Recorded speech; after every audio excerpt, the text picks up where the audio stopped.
अगर आपने अभी तक हमारा चैनल सब्सक्राइब नहीं किया तो अभी सब्सक्राइब करें और बेल आइकॉन को क्लिक करके हमारी लेटेस्ट वीडियोस के बारे में अपडेट जानें। सब्सक्राइब कीजिए और हम आपको लिए चलेंगे आपकी फेवरेट वीडियो की तरफ। आदमी टोपी खड़ा होकर टोपी पहन करके खड़ा हो जाता है और मैं भारत माता की जय नहीं बोलूंगा, बच्चे मेरी गर्दन काट लूं।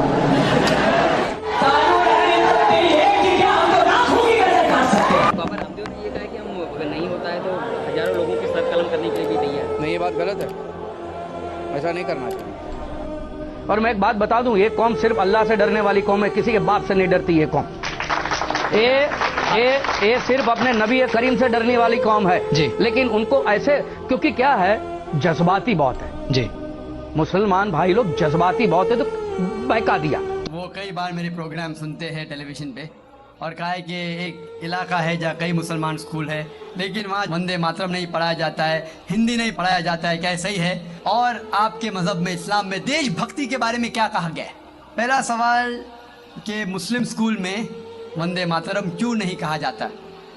हमें ये देखना चाहिए कि कोई भी गाना या कोई भी चीज़ आप कहते हैं उसकी मानी क्या है। आप जब वंदे मातरम पढ़ते हैं उसकी मानी है कि हम सिजदा करते हैं इस देश जो हमारी माता है, ऐसे कहा जाता है, और हम इसकी पूजा करते हैं। ये हमारे लिए शिर्क है, शिर्क है इस्लाम में और गलत है हिंदुइज्म में भी। हिंदुइज्म में भी आपको इबादत सिर्फ करना चाहिए एक खुदा की, धरती की नहीं। तो हिंदुइज्म में भी गलत है, क्रिश्चियनिटी में भी गलत है, इस्लाम में ही गलत है। लेकिन आम हिंदू अपने मज़हब को नहीं जानते, अपनी मजहबी किताबें नहीं पढ़े हैं, इसीलिए कोई भी आप गाना गाते हैं अगर उसके मानी खुदा के खिलाफ है, अल्लाह सुब्हानहू व तआला के खिलाफ है, भगवान के खिलाफ है, तो ऐसा गाना गाना गलत है। आपने मुझे शुरुआत में नमस्ते कहा, नमस्ते, नमस्ते के क्या मानी है भाई साहब, आप बोल सकते हैं? नहीं पता क्या मानी है? माइक्रोफोन ऑन कीजिए जरा भाई साहब का। नमस्ते मतलब मैं सर झुका के मैं आपको नमन करता हूँ। हाँ, सर झुका के आप मुझे नमन करता हूँ, नमन करता हूँ। सर झुका के, सर झुका के मुझे नमन करना शिर्क है, हराम है, प्रोहिबिटेड है। आप मेरे सामने भी सर नहीं झुका सकते, चाहे आप मुझसे मोहब्बत करते हैं, चाहे आप मेरी इज्जत करते हैं, फिर भी आप मेरे सामने सर नहीं झुका सकते। सर झुकाना चाहिए तो सिर्फ खुदा के सामने, अल्लाह के सामने, और मैं खुदा नहीं हूं। आप जानते, आप मेरी इज्जत कर सकते हैं, मेरी बात जो मैं कहता हूं उसके ऊपर अमल कर सकते हैं, लेकिन आप मेरे सामने सर नहीं झुका सकते। इसीलिए मैं जवाब में आपको कहूंगा अस्सलाम वालेकुम, आप पे सलामती हो, आप पे सलामती हो।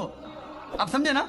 मैं आपके सामने झुक नहीं सकता हूं। ये सिर झुकेगा तो सिर्फ अल्लाह के सामने, सिर्फ खुदा के सामने। तो आपने बड़प्पन में मुझे कहा, लेकिन अगर गलत चीज कहा तो मैं वापस से जवाब नहीं दे सकता हूं, क्योंकि मैं जानता हूं जो लोग नहीं जानते वो ऐसे हरकत कर सकते हैं। मिसाल के तौर पे 1 महीना पहले मैं जब बॉम्बे एयरपोर्ट पे था तो एक औरत, हिंदू खातून, मुझे पूछी कि आप डॉक्टर जाकिर नाइक है? आयु डॉक्टर जाकिर नाइक? मैंने कहा जी हाँ।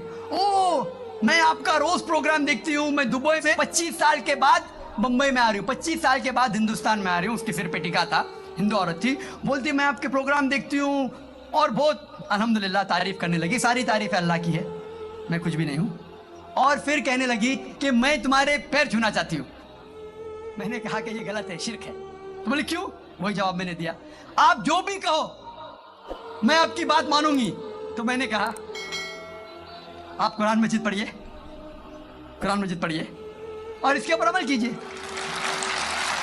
और मैंने तकरीर दी है similarities between Islam and Hinduism, Islam और हिंदुइज्म में यकसानियत, और साबित किया है कि हिंदुइज्म में भी लिखा है कि आप सिर्फ एक ईश्वर की इबादत करना चाहिए, जितने ऋषि आने वाले उनमें मानना चाहिए, और मोहम्मद सल्लल्लाहु अलैहि वसल्लम में भी। तो आपको अगर कुरान और वेदा पे अमल करना चाहिए जो यकसा है, आपको एक खुदा में मानना पड़ेगा और आखिरी पैगंबर मोहम्मद सल्लल्लाहु अलैहि वसल्लम पर। आपका और एक सवाल था कि हिंदी क्यों नहीं पढ़ाई जाती है, हिंदी मुस्लिम स्कूल में क्यों नहीं पढ़ाई जाती है? कुछ स्कूल में हो सकता है, लेकिन मेरे हिसाब से अक्सर स्कूल में हिंदुस्तान में हिंदी पढ़ाई जाती। जो स्कूल मैंने कायम किया इस्लामिक इंटरनेशनल स्कूल, उसमें भी हिंदी पढ़ाई जाती है।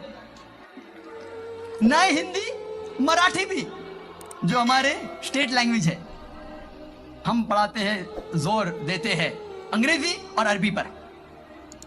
नंबर 1 अंग्रेजी अरबी, फिर उर्दू, हिंदी, मराठी, आगे चल के संस्कृत भी सिखाएंगे, संस्कृत भी, ताकि हिंदुस्तानी लोग जितने मज़ाहिब इस देश में हैं उसको समझे।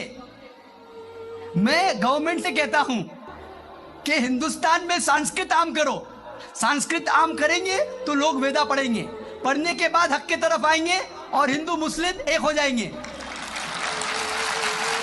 हिंदी तो छोड़ो, संस्कृत, क्योंकि वेद संस्कृत में, हिंदी में नहीं है। हिंदू की जबान है संस्कृत, और मैंने तकरीर की है हिंदुइज्म और इस्लाम में यकसानियत। लेकिन आम हिंदू अपनी मजहबी किताब पढ़ा ही नहीं तो क्या जानेगा। तो मैं संस्कृत कोट करता हूँ, फिर तर्जुमा करता हूँ और कहता हूँ कि आपको अगर लगता है कि मैं कुछ गलत कह रहा हूँ, रेफरेंसेस देता हूँ मैं। आपका आखिरी सवाल था कि इस्लाम में देशभक्ति के बारे में क्या कहा गया है। इस्लाम में कहा गया है कि सबसे पहले जो हमें बात मानना चाहिए वो हमारे खालिक की, बनाने वाले की, खुदा की, अल्लाह की। सबसे पहले अगर अल्लाह की बात से कोई दूसरी बात टकराती है तो उसे छोड़ देना चाहिए। जहां तक कि मैं हिंदुस्तानी हूं और मैं गर्व से कहता हूं कि मैं फंडामेंटलिस्ट मुस्लिम हूं, I am a good practicing Indian. Fundamentalist, बुनियाद परस्त मुस्लिम भी हूं और अच्छा हिंदुस्तानी भी हूं। मैं हिंदुस्तान के कॉन्स्टिट्यूशन को जानता हूं। हिंदुस्तान के कॉन्स्टिट्यूशन में एक भी चीज फर्ज नहीं है जो इस्लाम में हराम है, और ऐसी कोई भी चीज नहीं है जो हमें मजबूर करती है जो इस्लाम में हराम है। और हिंदुस्तान के कॉन्स्टिट्यूशन में, इंडियन कॉन्स्टिट्यूशन में ऐसी कोई भी हराम चीज नहीं जो इस्लाम में फर्ज है और इंडियन कॉन्स्टिट्यूशन में हराम है। तो मैं दोनों को साथ में लेके चलता हूं। लेकिन अगर टकराव होगा, मेरे हिसाब से I can be a very good Muslim and a good Indian. मैं अच्छा मुसलमान भी हूं और अच्छा हिंदुस्तानी भी हूं। लेकिन अगर आगे चल के, अभी तो कोई टकराव नहीं है, लेकिन अगर आप ऐसे देश में हैं जो देश का कानून अपने खालिक के कानून से टकराता है, तो खालिक का कानून ऊंचा है, खालिक का कानून ऊंचा है, खुदा का कानून ऊंचा है, अल्लाह का कानून ऊंचा है। फिर आता है देश। देश ने हमें, ठीक है, ये देश में हम जीते हैं, देश हमारे लिए फैसिलिटीज देता है, लेकिन हमें जान किसने दी? देश ने या खालिक ने? खुदा ने दी। ये हवा जो है, ये हवा के बिना 5 मिनट भी आप जिंदा नहीं रह पाएंगे। कितना? 5 मिनट भी नहीं जिंदा रह पाएंगे। किसने दी? देश ने या अल्लाह ने? खुदा ने।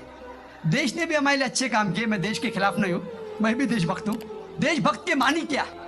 अगर आप बोलते देशभक्त मतलब देश की इबादत करना, तो मैं देशभक्त नहीं हूं। अगर देश की तरक्की चाहता हूं, हाँ मैं हूं देशभक्त। तो देशभक्त की मानी क्या इंपॉर्टेंट है। अगर देशभक्त मतलब देश की इबादत करना, तो ये गलत है। इबादत सिर्फ मैं खालिक की करता हूं, अल्लाह की करता हूं, खुदा की करता हूं। लेकिन देश की भलाई चाहता हूं। अगर वो देश कोई कानून लागू कर रहा है, वो शरीयत के अंदर है, खुदा के कानून के दायरे के अंदर है, तो मैं उनके साथ हूं। कई चीजें इस्लाम में मुबाह है, ऑप्शनल है, और अगर देश उसे कहता है कि करो, तो मैं करूंगा। लेकिन अगर कोई देश, चाहे वो अमेरिका हो या यूके हो, वहाँ का कानून अगर इस्लाम के खिलाफ है, तो मैं उस देश के कानून के खिलाफ जाऊँगा। क्योंकि मैं सबसे पहले मोहब्बत करता हूँ खालिक से, खुदा से, अल्लाह से, फिर अपने देश से। तो जहाँ तक के देश का कानून खालिक के कानून से नहीं टकराता है, हमें उस कानून पे अमल करना चाहिए। और मेरे नज़रिए से एक भी हिंदुस्तान का कानून मुझे मजबूर नहीं करता इस्लाम के खिलाफ। इसीलिए मैं कहता हूँ I am a very good practicing Muslim, fundamentalist Muslim, at the same time a very good practicing Indian. Hope that answers the question.